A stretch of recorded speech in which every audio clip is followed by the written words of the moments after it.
our material today if we start on time. So we're going to do that, and just realize a few folks will still be coming in. A little housekeeping at the beginning. If you weren't here last week, there are handouts. You may have seen that as you came in. And I was looking. I know there's a person who's out of town right now who had spoken to me about being sure that I had handouts for her when she got back. And so yesterday when we were at the church, I got the last of last week's. So if you missed last week and you want that, just you can let me know, or perhaps speak to Luann. She runs them, Luann Emery, and she'll, I'm sure, be able to get that to you. Meanwhile, I'm glad you're here. Thank you so much for being a part of this. We're going to open our Bibles this morning to the book of Genesis once again, chapter 39. So if you thought I was going to say chapter 38, I'll explain a little bit about that in a minute, but it is chapter 39. Let's turn to that place. This chapter is not quite as long as the one that we had last time. I would like to read it once again just to be sure that we have a refreshed familiarity with the content of it, and then we'll jump in to what we have for today. Genesis 39:1 says this: Now Joseph had been brought down to Egypt, and Potiphar, an officer of Pharaoh, the captain of the guard, an Egyptian, had bought him from the Ishmaelites who had brought him down there. The Lord was with Joseph, and he became a successful man, and he was in the house of his Egyptian master. His master saw that the Lord was with him, and that the Lord caused all that he did to succeed in his hands. So Joseph found favor in his sight and attended him, and he made him overseer of his house and put him in charge of all that he had. From the time that he made him overseer in his house and over all that he had, the Lord blessed the Egyptian's house for Joseph's sake. The blessing of the Lord was on all that he had in house and field.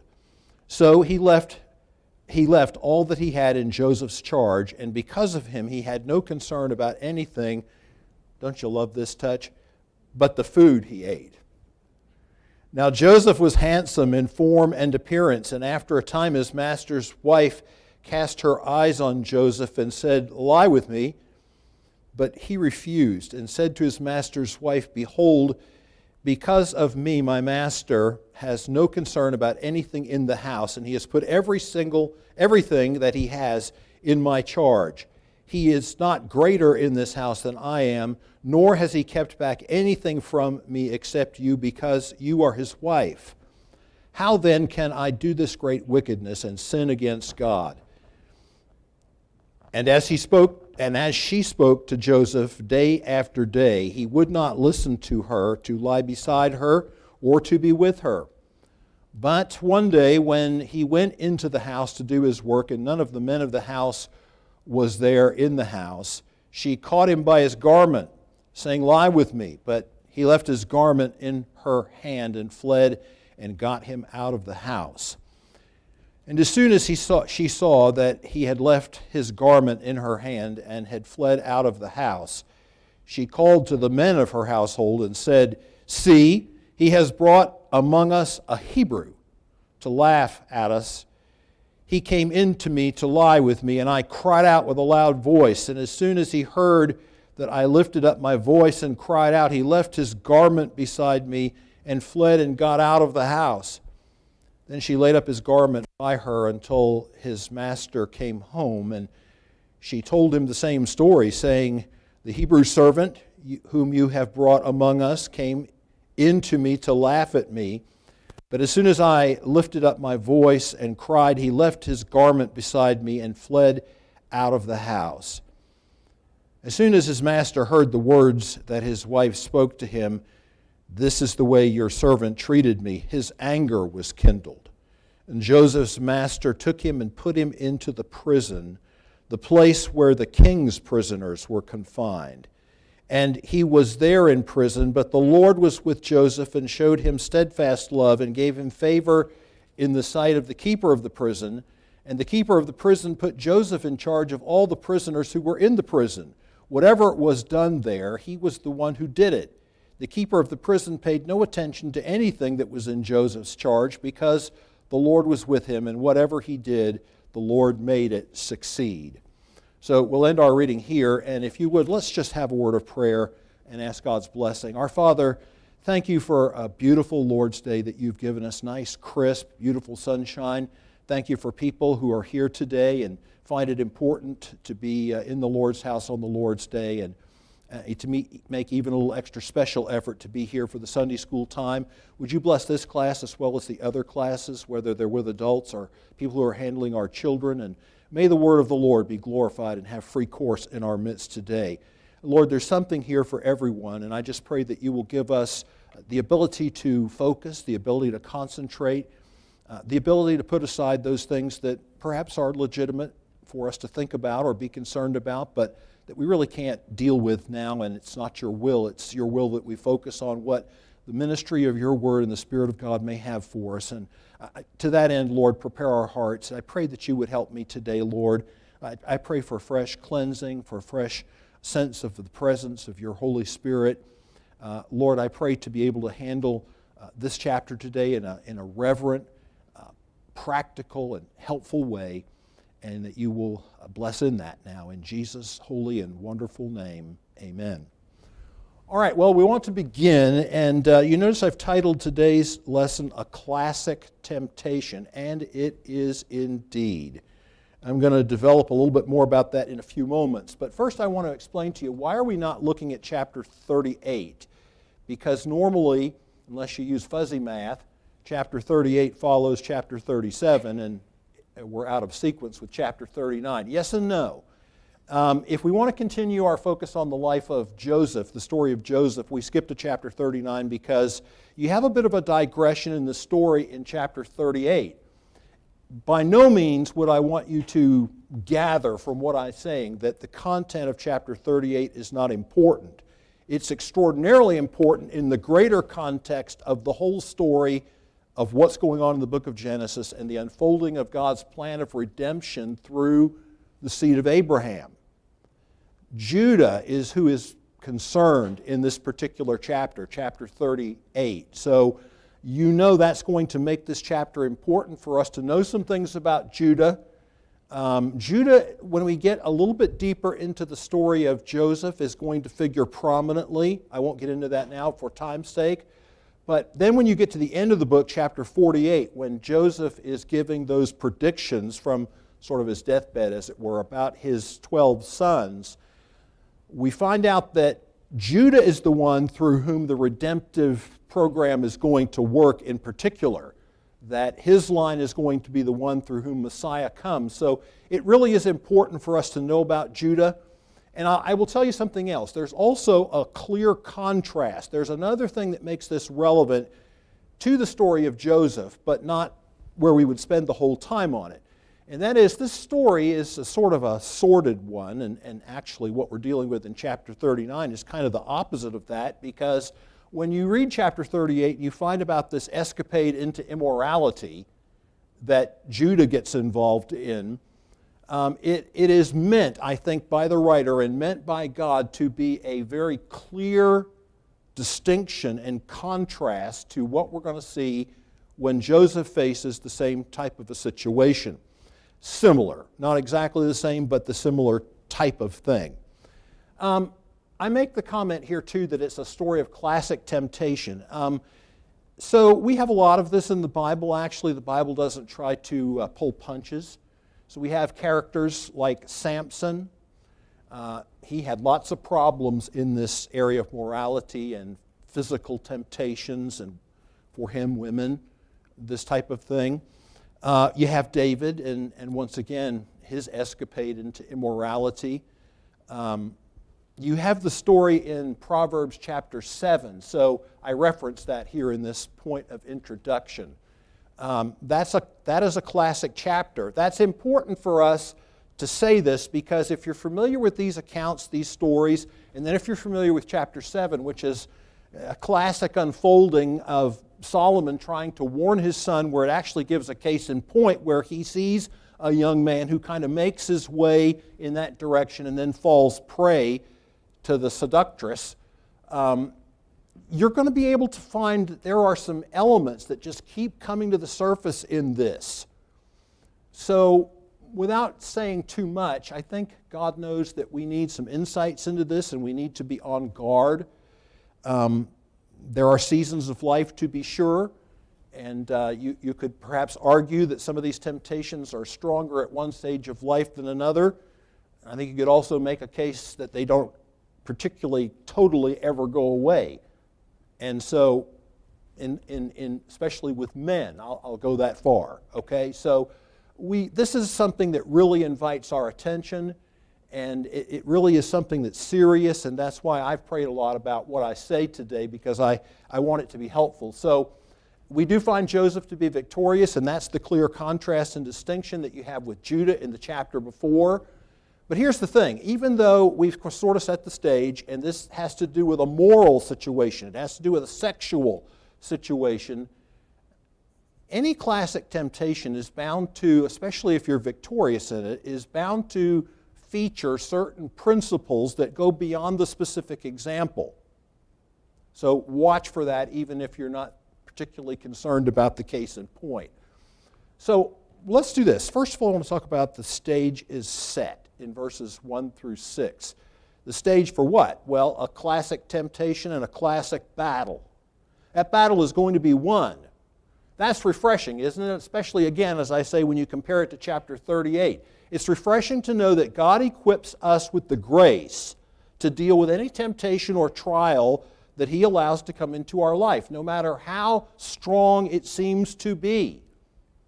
And so it's very interesting to talk about this idea of how the stage is set for this battle that's going to take place, because I think this really catches Joseph. It's not necessarily something that he's thinking, okay, this is going to be the next battle that I'm going to have to deal with.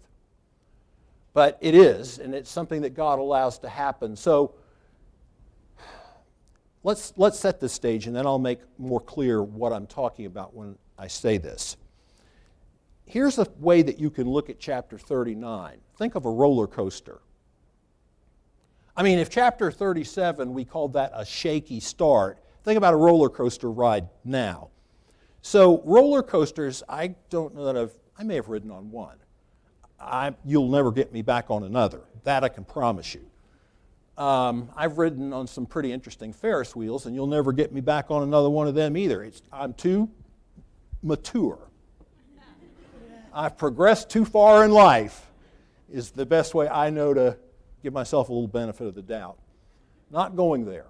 But you know what the roller coaster is like, right? So you start out with a huge dip, and you accelerate into that down curve, and then if they've designed the thing properly, you have enough momentum, you get up to the next thing, and then you roar around a curve and so forth. But mostly what I want you to think about is ups and downs. Well, it's really interesting because this chapter starts on a down, a steep down. In fact, it even uses the word down in verse 1 twice. Not that it's intended to make us think of roller coasters, which they didn't have in that day. It's still interesting. It starts on a distinct down note because what's been happening in the life of Joseph? Well, great day. We talked about those things last week. I mean, we talked about all those things that he encountered in chapter 37. We talked about the divided loyalty. We talked about the heady revelation. We talked about the unsought favor. All of these trials that came his way. The frightening jealousy that he experienced from his brothers. The heartless cruelty that he experienced at their hands. And ultimately the forced bondage, which is what elicits the writer's comment in verse number 1 that Joseph was brought down. So you have this incredible down that this chapter starts with. Do you ever feel that way in life? I mean, sometimes it just seems as if life is a roller coaster. Well, what's the up? Well, the up is that when you look at chapter 39, after you get past verse 1, it's like it all changes. It's like he's up at the apex. I mean, he gets sold into, obviously this particular individual is an important person. He's called the captain of the guard, which I take to mean that he probably has jurisdiction over the prison as well, because it's not a problem for him right away when he's angry with Joseph to send him there and to send him to the worst place. Beyond that, though, I don't think you have to be a super careful reader of the story to infer that undoubtedly this person, he's not only a person of position, but a person of some means. Because ultimately, when he makes Joseph overseer or steward over his house, the Bible makes the comment that he is the overseer of all that he had in the house and in the field. So if you think about this guy, he's well off. I mean, he's a person of means. He has a position that undoubtedly is one of prestige. He has the type of income, to use our terminology, that would come along with that. So he has a lot of means. And his holdings are not just confined to whatever spread he has in his house. He has fields. He has people working in those fields, is clear enough from what's going on here. Joseph is promoted over all of that, becomes the chief overseer in the house, and the Bible even mentions, so let's look at these things now that happen in his life and see some of the things that are going for him. I've put this for people that are fans of alliteration. I mean, you don't have to be, and I don't use it all the time, but when it fits, it's kind of interesting. What does he have? Well, he has prosperity. The ESV uses the term success. You find the word success occurring 2 times there, once in verse number 2, once in verse number 3. And interestingly, don't miss this. We'll come back, hopefully, with the time at the end. It occurs, the word success occurs again. So it starts with success. Success is lost, so to speak, in earthly terms. It ends with success. But he's a person who has some prosperity. The King James uses the word prosperity. He has that position that I've just elaborated on in the house. And you'll notice he's not assigned to work in the prison. He's not assigned to work in the field. He's not a field hand, even though you have to have those. He's right up at the top. He's the overseer. He's the chief steward. He would be like Eliezer was to Abraham. He's the person who basically has authority over everything, so that Potiphar is so comfortable with the arrangement that he doesn't even know what's going on. That sounds familiar with, I better not go there. But anyway, he doesn't even know what's going on, and the only real concern he has about what's going on in his house is he wants dinner on time and to be sure he's got stuff he likes to eat. That to me, people who don't find humor in the Bible, I really feel sorry. You find it all over the place, and I get tickled every time. I didn't know anything was going on, but he was particular about his meals. So Joseph, it says, and don't miss this because this is a setup in the way it's structured, the way the comment falls, this is a setup. And I'll point about this in a minute, but you get to the end of verse number 6, and probably your ESV is punctuated this way so that the statement of verse 6, the first part of the verse, ends with that thing that I called attention to. He had no concern about anything but the food he ate. But then, starting a new paragraph, because really it goes with what follows, but the verse divisions have it as part of verse 6. It says, "Now Joseph was handsome in form and appearance." So is that just 2 words at the end that say the same thing? And again, I don't want to be too specific with this, but no, really it's not. It's referring to 2 separate things. It means, number 1, to put it in our parlance, he was good looking. All right, he was handsome. But beyond that, it means something else. It's both form and face. So when you looked at Joseph, he was not only a handsome individual, but physically,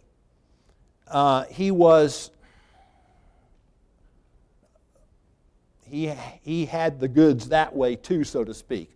When I was a teenager growing up, I did a lot with horses, so I tend to think of ways you would explain this sometimes in horse terminology. So what you would say is if you were in Western and you were going to show at halter, anybody familiar with this?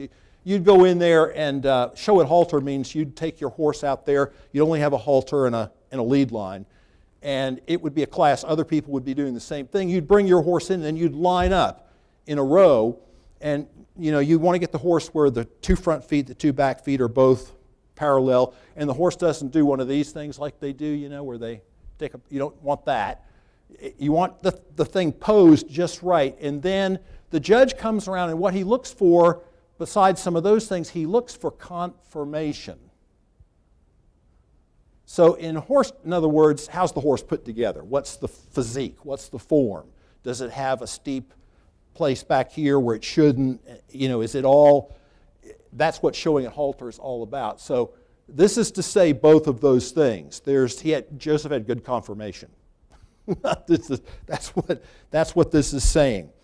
So he has all of this stuff going for him, and why is that a stage setter? Well, let's think about this for a moment. What have we just described? The stage set. A quick rise. That's the way roller coasters are, right? A quick rise. This is meteoric. It's like he goes from rags to riches. And not only that, the quick rise coupled with his youth. Now, this is not meant at all to be derogatory towards Joseph, but just think about back over life yourself. I mean, what you would say is, at the very least, is you'd say, you're not necessarily the possessor of a whole lot of life's experience at this point. You haven't been around the block that many times, and almost certainly he hasn't been around the block he's about ready to get thrown into like this. Here's the thing that I'm saying to you. I made an observation a long time ago. I'm sure many of you who are seasoned have made this observation long ago, that when you have a run like this, when you have circumstances like this, I always used to say to myself, watch out. Because the testing is going to come. God knows what we can stand, and when He gives us something, then oftentimes He tests us. And this is exactly what happens here. This is all heady stuff. And this isn't the end result. Joseph is not going to be permanently Potiphar's overseer. That's not what God intends. In fact, it's a microcosm. To be the overseer over everything that this guy had so that he didn't know anything that was going on except what he ate is an exact thing in microcosm of what's going to happen a number of years later when he's the overseer of all of Egypt. And Pharaoh doesn't know anything that's going on. He gives him his signet ring. It's to prepare for that. But there's a reason the Bible talks about when it says in 1 Timothy 3 about people who are prospects for ministry, and more specifically for bishop, as the King James word is, not a novice, lest being lifted up with pride he fall into the condemnation and snare of the devil. This is heady stuff, especially for a young man. But whether it's that situation and you're young, or it's another situation and you're out further in life, just watch out. And I found that to be true over and over in ministry, that you'd kind of be going along and think, oh, whew, this is great. If it could all just be like this. Everything is going, you go home at night, you don't worry about too much, everything's going, boom. There's always something right around the corner, especially in church work. That's just how it is. And I think back to many illustrations, but one of the specific areas that comes to mind that's not too suggestive, but it's just as adequate and true, is money. I remember so many times that, we'd be looking at our finances, and I spent a lot of time with our bookkeeper because ultimately she and I were the people on the ground trying to figure out what bills are we going to pay and how are we going to take care of this and be sure we got enough money and not too much month. And there were a lot of times that I spent a lot of time praying about that, and I know she did too. And I'd often have to go into the office and sit down with her and spend some time and try to give her some direction. Other times, it was like you didn't have to worry about anything.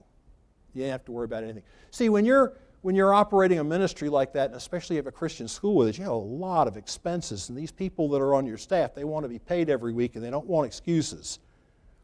And your missionaries want to be paid every month, and they don't need excuses. And God was so good to us, never once in all those years did we ever default or miss any of those things. But it wasn't without a lot of time spent on knees. And so what I'm saying to you is, in those flush times when you go home at night and think, this is great, just wait a month or two, or just wait till tomorrow. And it might be different. And this is just sort of the warp and woof of the Christian experience, isn't it? Nobody is on easy street for long. I'm just telling you. So if you're here today and you have fair winds and following seas, my advice to you is enjoy it. There's nothing wrong with that. I mean, God is giving you that. But don't be so naive as to think that life isn't composed of other things as well. Well, all right, so that's enough of that. We got to get to the battle joined. So here's the thing. It goes both ways, I mean, success is its own trial, if you think about it. Because what do we do with it? Does it make us heady? Does it make us proud? Does it make us arrogant? Does it make us less dependent on God? Or does it make us into a person who is stronger? God's going to make sure it makes him into somebody who's stronger and he maintains the right position with God and man, which he does. But sometimes what God sends along to us as a blessing, all of this prosperity, can be its own trial because of the weakness of the flesh. So, here you go. This is the stage set. It's coming. His youth and inexperience. Youth and inexperience. There's some people here who might remember that phrase. But you might remember probably one of the greatest debate lines that I've ever heard was when Ronald Reagan was running for his second term. And you remember his opponent was Walter Mondale. And, he was the oldest president in office at that point and was till we are now. But he was. And so inevitably they knew this question was going to come up about his age. He was ready for it. And so when the ABC reporter or whoever it was who was asking questions said, "Mr. President," and queried him about his age. And in that manner that I haven't seen repeated since his day, in that unflappable manner, he just said, "I have determined not to make age an issue in this campaign. I have determined not to hold my opponent's youth and inexperience against him." And the place just came apart. I mean, it was a total defuse of the whole issue, and nothing. Even when the camera showed Mondale was laughing. It was just one of those moments. But youth and experience can be a problem. So think about where youth and experience would play into this. Subtle flattery. Now, there's a reason I chose the word subtle, because you won't find it in the text. You won't find a word about flattery in the text, but you'll find it. First of all, Mrs. Potiphar is his obvious senior. I don't mean she has more authority, but I mean she's an older woman. I don't know by how much, but she is. She's an older woman, so wouldn't that be sort of a heady thing to a young man? Oh, we don't have to elaborate. I think you get it. Not to mention how her initial approach is, as you notice here, and as I said, the writer sets this up intentionally so that verse 6, the second part, that Joseph was handsome in form and appearance, comes right there, and immediately it says in verse 7, and after a time, his master's wife cast her eyes on Joseph and said, "Lie with me." Well, that's got to be awfully heady stuff for a young man. And when you start looking at these places that I've given you in the Bible, we're just going to look at a couple of verses from Proverbs. These are classic tools. Just, for the commandment is a lamp and the teaching a light, and the reproofs of discipline are the way of life to preserve you from the evil woman. Look at this phrase, from the smooth tongue of the adulteress. Look at the last verse here, verse 21. With much seductive speech she persuades him. Take a look at that word much for right now. We'll come back to it in a moment. But for right now, look at the end. With her smooth talk, she compels him. So when you find things appealing to your pride, and that's a setup. Watch out for that, whether it's in this arena or a different arena. That's something you have to watch for. There's something else, sudden boldness. I mean, this is an ambush. Pure and simple, that's what this is. He comes walking into the house, and I think this is the furthest thing from his mind. She runs up with this proposition. And she doesn't mince words about the thing either. Well, that reminds me of this. I mean, the serpent comes up there to Eve like he owned the place and starts questioning her. Did God really say that? Not only talking to the woman, but questioning God. And ultimately it gets down to the fact that in the last part of this, the serpent said to the woman, you will not surely die. How bold is that? And again, without saying too much, I'm going to tell you, sometimes, this is really important to a point that we're going to see with Joseph in a moment, but sometimes an ambush is extraordinarily effective, and the only way you can be ready for an ambush, I'll just get ahead of myself, is to be thinking about the fact that sometimes they happen. So that's what this is. And I told you to watch that word much a moment ago, because here's another tool she uses, which is persistence. Look at verse 10. And she spoke to Joseph day after day. I don't know, was this Chinese water torture or something? I mean, it wears you out after a while. And I'm sure that in her speech, she proposed all sorts of little compromises, but you'll note, well, it's getting ahead of ourselves, but you see what it says there. He would not listen to her to lie beside her, or, oh, just come over to the coffee table for a few moments. And he wouldn't have anything to do with any of that, but she's persistent. She knows. Just think about Samson. Here's a couple verses. His Philistine wife, she wept before him for 7 days. That's great. 7 days of that, I mean, my heart goes out to him. And then in chapter 16, when it's Delilah, she pressed him hard with her words day after day. You have to watch that technique too. We all have to watch that technique, because the devil will just keep after you. And there's a reason it says in the temptation of Christ, he departed from him, what's the next phrase? For a season. So you run the devil off one day, but he's back the next. You have to watch that. But Joseph, see, what Mrs. Potiphar doesn't understand is she just thinks that Joseph is the run-of-the-mill young man. And it isn't that he's cut out of a different bolt of cloth in the sense that we're all Adamic. He has that nature. He has those temptations, but he has some other things going on. For every tool in her toolkit, he has one to match it. And this is what I'm interested in when I talk about this classic temptation, because here are principles. I mentioned preparation. If somebody sets an ambush for you, if you're not prepared for that, it's too late. And if I might be blunt, for parents or grandparents ministering to their grandchildren, it is too late when you're a teenager and you're in the back seat of a car, which maybe you shouldn't be there, and you've got a young lady with you who's aggressive. It's too late to figure out what your position is. You better know your position before you let yourself get into a situation. Your position probably should be, you don't want to get into that position. But if you get caught in that situation, you need to know what your answer is and what your course of action is, and you have to settle this in your heart ahead of time, because otherwise the onslaught's going to be too great. And where do I get preparation? His response to her is as immediate as her proposition to him. Verse 8 says, but he refused.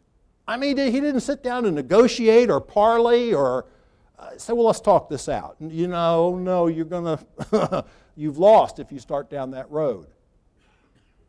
So that's one thing. We have to keep moving. I'd like to say more, but this one might surprise you, accountability. Where do you see accountability? I thought he was the head overseer. I thought that Potiphar was gone.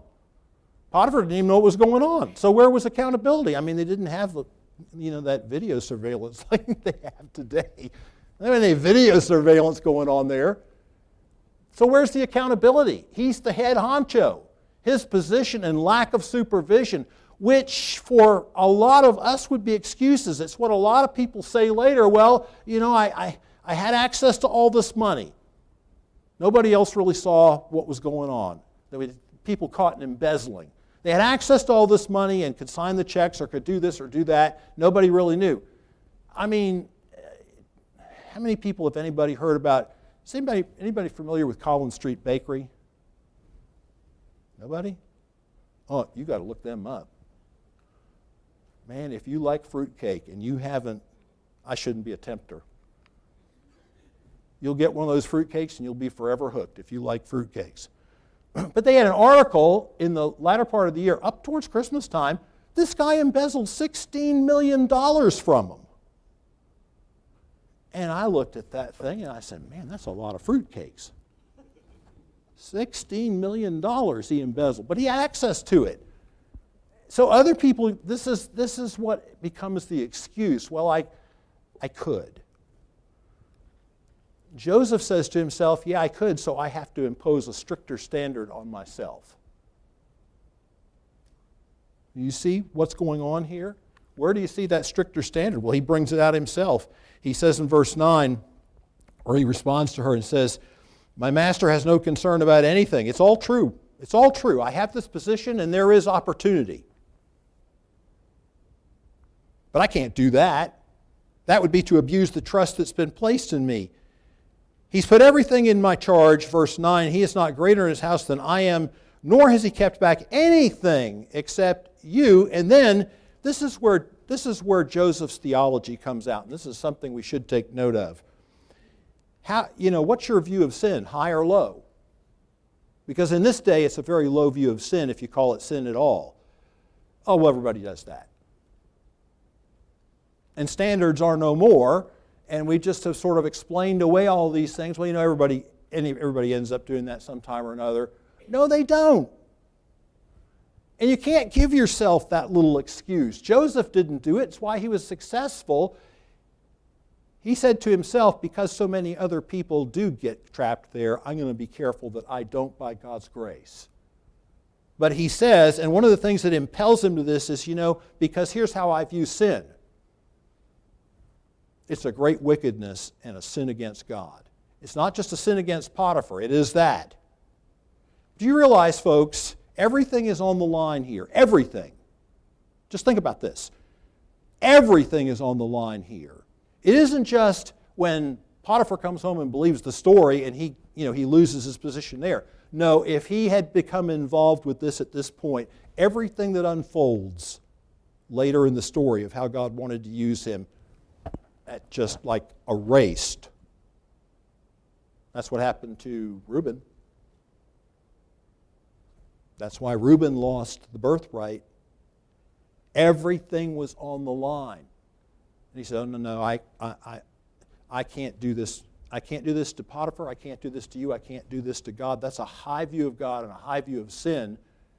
The wickedness of sin. We need that. We need preaching that way.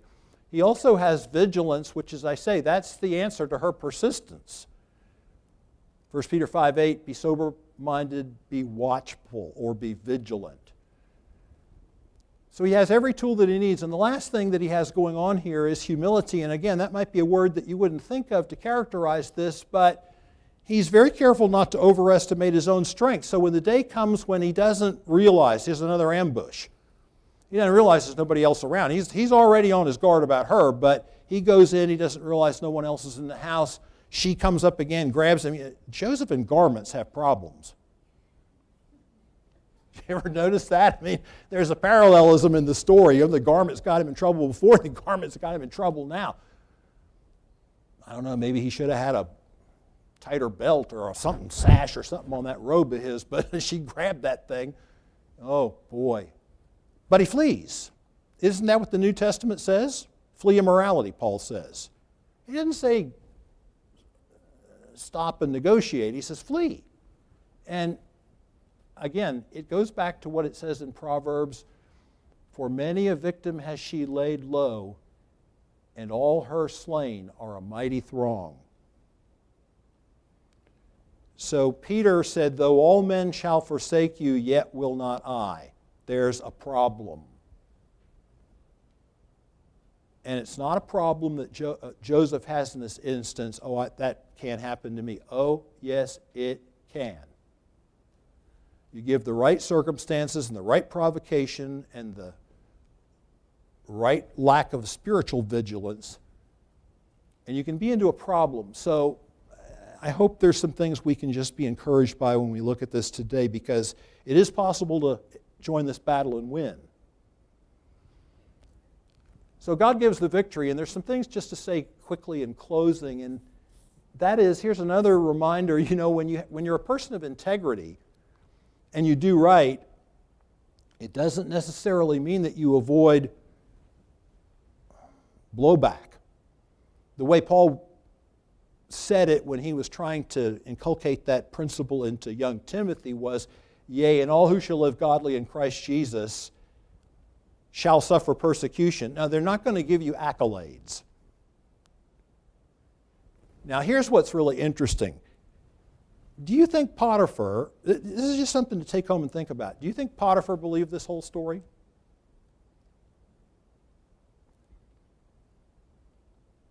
I'm not sure. But what choice did he have? I mean, Mrs. Potiphar says that was happened. So if he's going to continue to live with Mrs. Potiphar, but there's some stuff going on here. He was really angry with Joseph, so he made the appropriate response, at least insofar as she's concerned. But there's blowback here. I mean, she's angry. What does it say? Hell hath no fury like a woman scorned. And that's what's going on here. She scorns him because she's angry. She calls him a Hebrew. This Jew you brought in here. That's what she's saying. And the lying and the treachery, and it's like the roller coaster. We just went from the apex. I mean, this is so fast of a descent and so dizzying that it's like the butterflies are going off in your stomach. It's like a redo of chapter 37. We start down, we go up, we're down. But look what happens by the time this thing is over. Now, the reason I ask you, too, about how much of this was believed, and I'm curious about the servants of the house, too, because usually the house servants know a few things, and of course there's no comment given as to what they thought. But, usually someone like that, their reputation kind of precedes them. So I'm not sure, but I noticed that the fellow who was in charge, even though he may have been under Potiphar, and even though obviously they would have known one another, he doesn't take it too seriously. Because Joseph has been there no time when he promotes him to exactly the same position, albeit in jail, and what he had in Potiphar's house. And so the roller coaster is going up again. So here's the last thing I want to leave you with. Turn back to the beginning of the chapter because I want to show you two bookends. So look in verses 2 and 3. There's a phrase repeated 4 times in this chapter. And I've told you what it is, so you don't have to guess. But look what it says. Verse 2, the very beginning. The Lord was with Joseph. Verse 3. His master saw that the Lord was with him. Look at the end of the chapter. Now it's in prison again. Verse 21, but the Lord was with Joseph.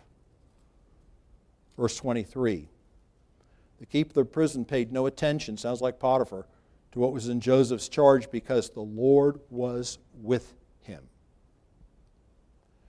So, folks, doing right doesn't shield us from blowback, but it keeps us right with God and ensures that His blessing, His hand of blessing, can continue with us. And I just want to give you a little phrase to take away as we close today. What that's meant to do, the Spirit of God inspiring this story puts those bookends because it's important for me to know and it's important for you to know when you're riding the roller coaster, there's an operator. And it's not like that ride down in, was it Florida, where they didn't pay too much attention to the rules and let that 300-pound young man ride that ride when it exceeded the weight limit. God will never exceed the weight limit on my ride or yours. He's the person in the shadows. And the whole thing that person in the shadows, that expression is meant to remind us of is you don't always see him obviously working, but he is. Someone once said that a period at the end of a sentence instead of an exclamation point is when God sees fit to remain anonymous. And God is often anonymous, but never MIA. Dear Lord, bless us as we go our ways now and prepare our hearts for the service to follow. In Jesus' name, amen.